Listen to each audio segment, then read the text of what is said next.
منقبت امام حسین علیہ السلام سید وارث شاہ نے سرکار امام حسین دا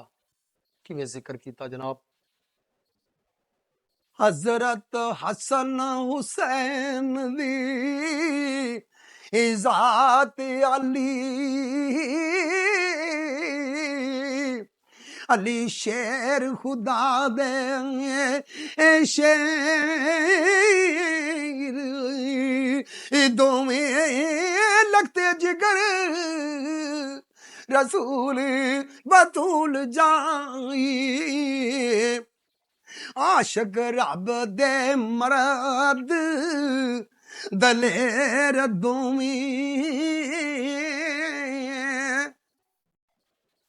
دو تربان حبیب خدا دینی اچھی جد دے وڈیرا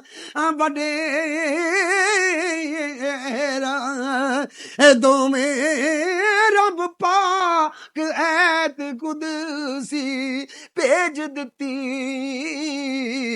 اوے شرک تو پرے دوویں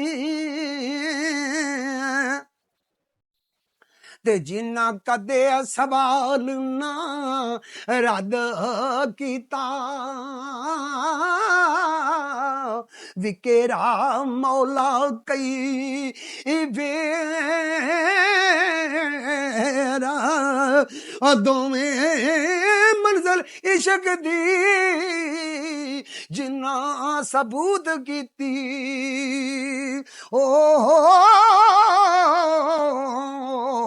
مڑے ذرا نہیں قدم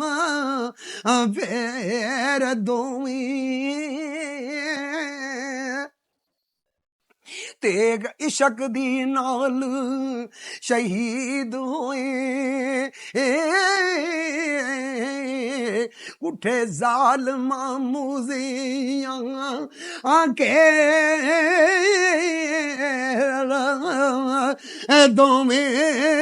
گج زاری بادنی دولتاں دی اوے وچ میدان دے ٹھہر دوویں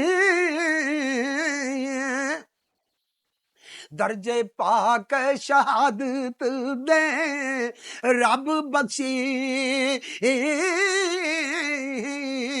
علی قدر تے چنگ چنگے دوویں روز حشر دے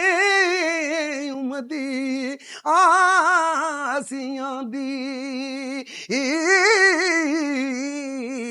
بخشش واسطے ہون اگیر دوویں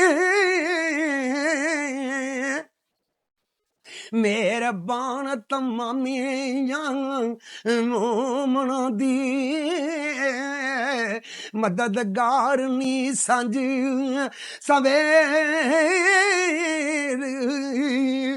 دوویں ال مشکلاں بارسا کل کر دی